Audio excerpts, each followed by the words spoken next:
ଆମେ କେନ୍ଦୁଝର ସିଦ୍ଧ ଜଗନ୍ନାଥଙ୍କ ପୀଠରେ 2015 ମସିହା ଠାରୁ ବ୍ୟଞ୍ଜନ ଦ୍ୱାଦଶୀ ପାଳନ କରି ଆସୁଛୁ। ଆଉ ଏହା ଏକ ବନଜାଗ ସମିତି ଦ୍ୱାରା ପାଳିତ କରାଯାଉଛି। ଆଉ ବହୁ ପ୍ରକାର ବ୍ୟଞ୍ଜନ ଏଠି ଆମେ ପ୍ରସ୍ତୁତି ପ୍ରତ୍ୟେକ ବର୍ଷ କରିଥାଉ।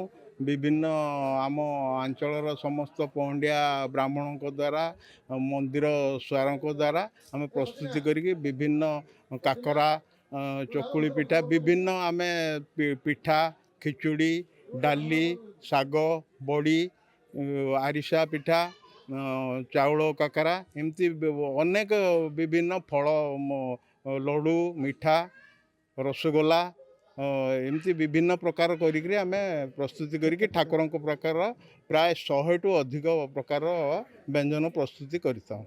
ଏଇଟା ଆମର ବ୍ୟଞ୍ଜନ ଦ୍ୱାଦଶୀ ପ୍ରାୟ 2015 ମସିହାରୁ ଚାଲି ଆସିଛି।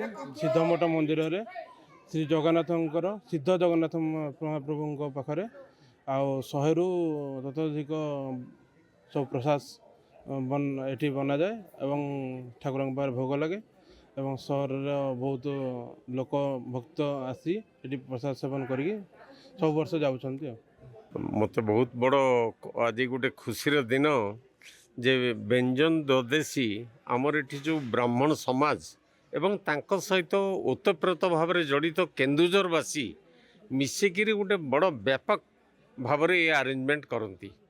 ଏ ଆରେଞ୍ଜମେଣ୍ଟ ଏତେ ଲୋକାଭିମୁଖୀ ଆମର ପର୍ବକୁ ପାଳନ କରିବା ସଙ୍ଗେ ସଙ୍ଗେ ଲୋକାଭିମୁଖୀ ହେଇକି ପ୍ରତ୍ୟେକ ଲୋକଙ୍କ କତିକି କେମିତି ଏଟା ଏ ମେସେଜ ଯିବ ଏବଂ ଆଗନ୍ତ ବର୍ଷ ବର୍ଷ 100 ବର୍ଷ ପର୍ଯ୍ୟନ୍ତ କେମିତି ଏହାକୁ ପାଳନ କରିବ ଯେଉଁ ସଂସ୍କୃତି ରହିଛି ତାକୁ କରିବା ପାଇଁ ଏମାନେ ଯେଉଁ ମାଇଲ ଖୁଣ୍ଟ ପୋତୁଛନ୍ତି ସିଏ କେବେ ଆଉ ହଲିବ ନାହିଁ।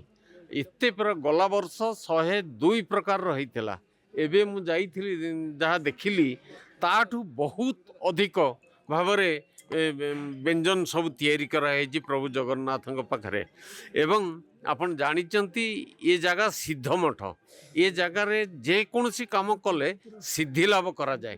ଏବଂ ଏଇ ଯେଉଁ ବ୍ୟଞ୍ଜନ ଚତୁର୍ଥୀ ଦ୍ୱାଦଶୀ ଆଜି ହେଇଛି ଏ ବ୍ୟଞ୍ଜନ ଦ୍ୱାଦଶୀରେ ଆପଣମାନଙ୍କର ଏ ବାତାବରଣ ମହକି ଯାଉଛି, ଖାଦ୍ୟପେୟର ମହକ ମହକି ଯାଉଛି ଏବଂ ପ୍ରଭୁ ସିଦ୍ଧ ଜଗନ୍ନାଥଙ୍କର ଆଶୀର୍ବାଦ ଅଛି ଏ ଅଞ୍ଚଳ ଏ ଜିଲ୍ଲା ଏ ରାଜ୍ୟ ଏବଂ ଦେଶର ସର୍ବାଙ୍ଗୀନ ମଙ୍ଗଳ ହେଉଛି।